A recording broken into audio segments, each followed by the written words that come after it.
Beginner ka ba sa singing? Watch this! Hello mga B! Welcome to my YouTube channel. My name is Coach JV Flores and today we'll be discussing about tips on how you can improve your singing, especially for beginners. And kung hindi ka pa nakaka-subscribe sa channel ko, please hit the subscribe button, share this, and like para mas updated kayo sa aking latest video. Okay, without further ado, let's get started with our 8 tips on how you can improve your singing. Okay, number 1, stand up with confidence. Syempre, if you're standing up with confidence, people around you will feel you are comfortable, you are relaxed, you are not nervous pag nakaharap ka sa maraming tao. Kaya importante na nakatayo ka ng maayos. What I mean by that is yung posture mo dapat upright. Okay? Let me show you a demonstration on how you can do that. Okay? Ayan. Kailangan ang back mo is nakapasok. Okay? Chin out lagi. And yung feet mo, ayan, naka-pa-L siya. But not so much siya. Ayan. Kailangan yung feet mo is medyo yung right foot mo medyo naka-forward. Ayan, para mas presentable tignan lalo na sa stage. Yung parang lalaban ka sa gera. But not too much kasi there's a thin line between confident and mayabang, okay? Kailangan kahit pa paano you have to only show confidence when you're singing. Number 2, you have to start with a vocal warm-up. Or para yung gym, okay? Para yung nasa gym ka. Kailangan yung muscle mo, pine-prepare mo sa battle.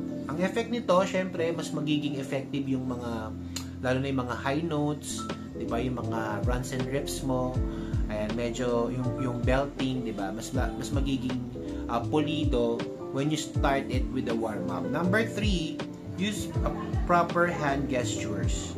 Ayan. Why do you need to use proper hand gestures? Syempre, importante yan dahil pag gumagamit ka ng hand gestures, yung mga judges or yung mga audiences mo, kundi man ito singing contest, they will feel na you're comfortable with what you're doing. Okay? With what you're singing. And aside from that, they will feel na naiintindihan mo yung kinakanta mo. Diba? Karamihan, diba, when you say hand gestures, pag kunyari, everyone, talagang ibibigay mo yung hand gestures mo, yung everyone hand gestures. Yan, diba? And you, me, ganyan. Importante yan. And of course, kasama na dyan yung eye contact, which leads us to number 4. Importante ang eye contact and facial expression.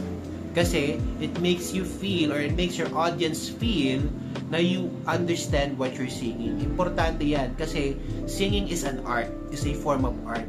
Kaya importante na naiintindihan natin yung kinakanta natin. Kung malungkot ang kanta natin, hindi tayo pwedeng mag-smile, okay? Or mag-fierce ng face. Kailangan may sadness na mararamdaman sa face mo. Kung masaya naman, syempre kailangan nakangiti ka, di ba? For you to be able to deliver the song properly. Ayan. And number 5, balance. Number 5, balance the emotion in the technicality of the song. Ayan. Karamihan kasi sa atin, lalo na pag sa mga nag-start na mag-vocal lesson or voice lesson, nako-confuse na sila if which one is to prioritize. Which one to prioritize? Either, ano ba, magiging technical ba ako? Pag masyado ako nagiging conscious sa notes ko, parang nawawala na emotion, mas nagiging focus na ako sa notes, sa birit, ganyan. Thus, pag magiging overflowing naman tayo sa emotion, minsan nawawala naman yung technical, nawawala na tayo sa tono, nagkakaroon na tayo ng mga flat, sharp, ganyan. So, we have to balance. How do we do that? How do we balance? Master your craft. Master your song. Okay, kailangan talaga i-practice mo yan with the help of a vocal coach. Siyempre, mamamaster mo talaga yan. And kung talagang gusto mong i-push talaga yung singing career mo, you really have to practice. Okay? Especially with the help of a vocal coach. Importante ba ang vocal coach? Alright? Kasi iba yung perspective ng ibang tao kumpara sa naririnig mo. Diba? Iba yung nakakapuna sa'yo. Okay? Kaya importante ang vocal coach. Number 6, memorize the lyrics and know the song by heart. Okay? So, it's very self-explanatory. Bakit mo kailangan i-memorize ang lyrics? For you to be able to know what you're singing. Okay? Kaya nga, diba, meron tayong importante yung facial expression, yung hand gestures, kasi you have to really know what you're singing. Kasi, once you know kung ano yung kinakanta mo, everything will follow. Yung facial expression mo, yung hand gestures mo, lalabas na agad yan. And magsha-shine ka na sa stage pag alam mo yung kinakanta mo. Madali mong nadi-deliver. Madali mo ring matatouch yung mga taong nakikinig sa'yo. Yun ang importante eh. That's the art of singing eh. You have to touch yung mga taong, not literally touch but to touch their hearts. Yung mga kumakanta.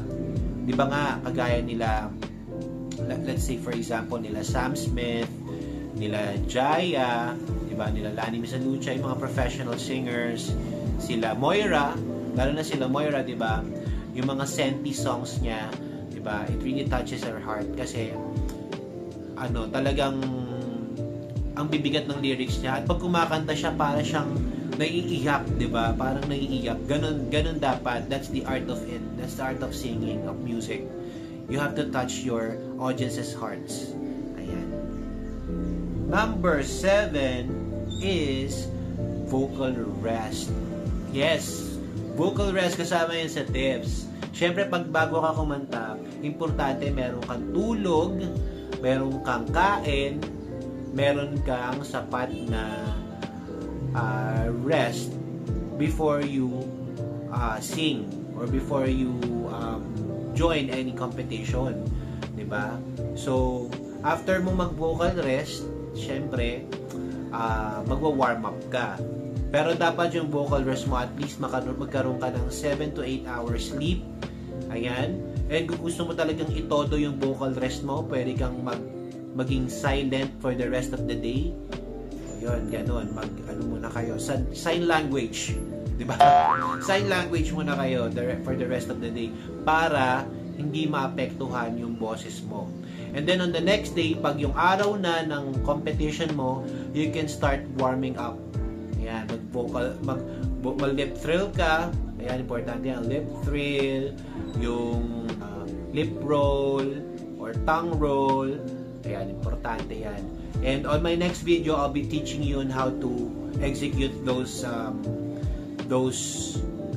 exercises and what's the importance of those exercises. And I'm pretty sure marami sa inyo ang pinanghihinaan ng loob, kaya nandito kayo ngayon sa video na to.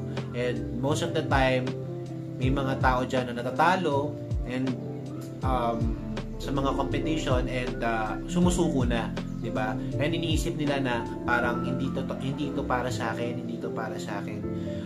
Ang tip ko lang sa inyo, huwag kayong panghihinaan ng loob. Always remember na every challenges or every competition is a learning para sa iyo. Okay? So every competition, pag natatalo ka, you have to reflect. Isipin mo kung ano yung mga bagay na pwede mo pang i-improve para mas mapansin ka ng mga audience or ng mga judges. Paano ba to? Siyempre mag-observe ka, ano ba yung ginawa ng mga champions na hindi ko nagawa? And kung na-figure out mo na kung ano yung mga bagay na nagawa nila, then might as well mag-practice ka, 'di ba? Aralin mo kung ano yung mga bagay na dapat mo pang aralin in the future para sa susunod na competition magawa mo rin 'yon, 'di ba? Importante 'yan. Sabi nga ni John C. Maxwell, sometimes you win, sometimes you learn. As long as you don't quit, you never lose. Ayan. Kailangan hindi ka titigil. Imagine sila Regine Velasquez nga, di ba? Nakailan, hundreds ng singing competition.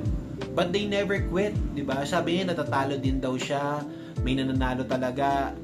hindi siya yung talagang champion, and yet tuloy-tuloy lang ang laban. Huwag kang titigil. Sabi nga nila, di ba, winners never quit, quitters never win. Di ba? So, yan isa yun sa mga tip ko sa inyo. And I hope guys, may natutunan kayo sa aking video for today. And please stay tuned for more. I'll be teaching you some vocal tips or vocal warm-ups.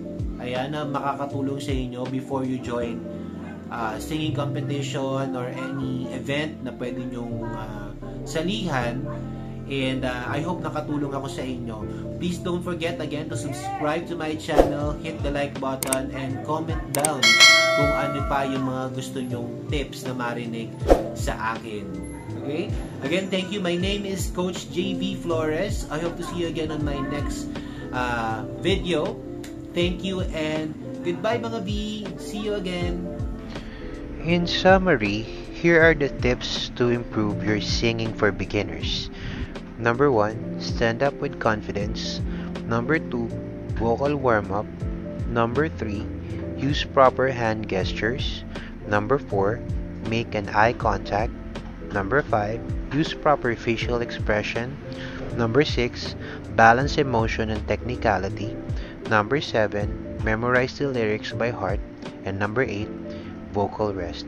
See you again on my next video. Bye!